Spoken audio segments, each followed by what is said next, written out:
Alright, so I kind of encountered a problem while working on my Notion YouTube dashboard. I created everything from scratch, Kanban board for my YouTube videos, like starting from idea, working on script, recording tutorial to publishing it. While doing that, I learned about different properties that I can create to make my workflow smoother. But one particular thing that I wanted in my dashboard and I couldn't understand how to do it was to create a progress bar. Since I'm using Kanban board, I will tell you how you can create a progress bar according to your project statuses.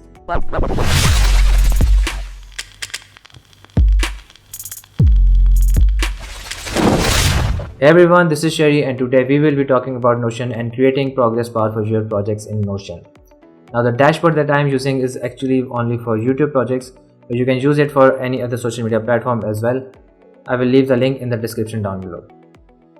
Okay, so let's open up Notion. On the main dashboard, I have created a separate database for my videos.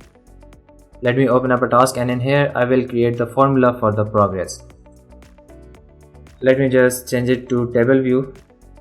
And since we will be creating the formula on our statuses, so here are our 8 statuses that we will be using to add progress to our task. Alright, now what we have to do is to create a new column and then select formula as a property for that column. Now rename the column to progress bar and open up the formula editor.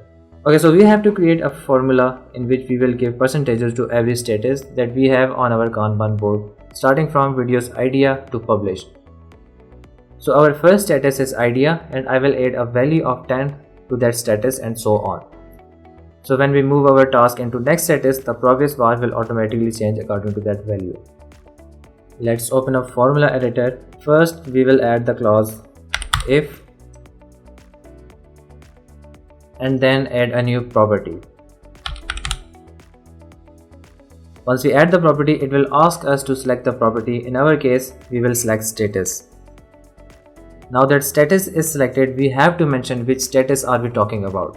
So give a space and then add 2 equal signs and then in commas add our first status, which is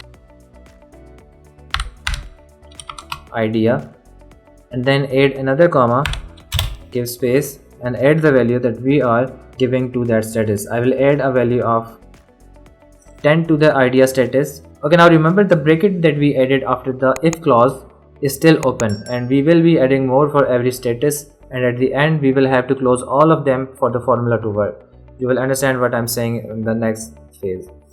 Again, add another if clause and then add a new property. The property will be status and now we will add our next status, which is next up, and then add comma and add a value of 15 for this status and then add another comma.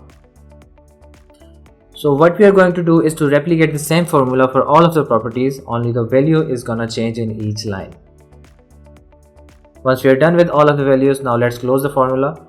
For our last status published, we have added the value of 100 and then we have to add a comma and then give space and then add a 0. Now we have to close all of the brackets.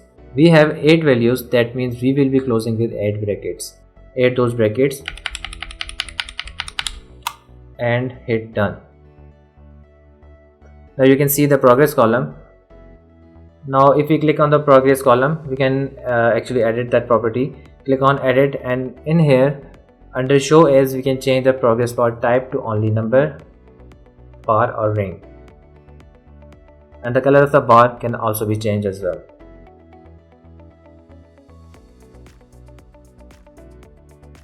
Alright, so if you have any questions, you can ask me by joining my Discord channel. The link will be in the description down below. That's all about it. I hope you have already subscribed to leave a like for this video if you find it useful. Thanks a lot for watching you guys. Take care and stay safe and I will see you in the next one.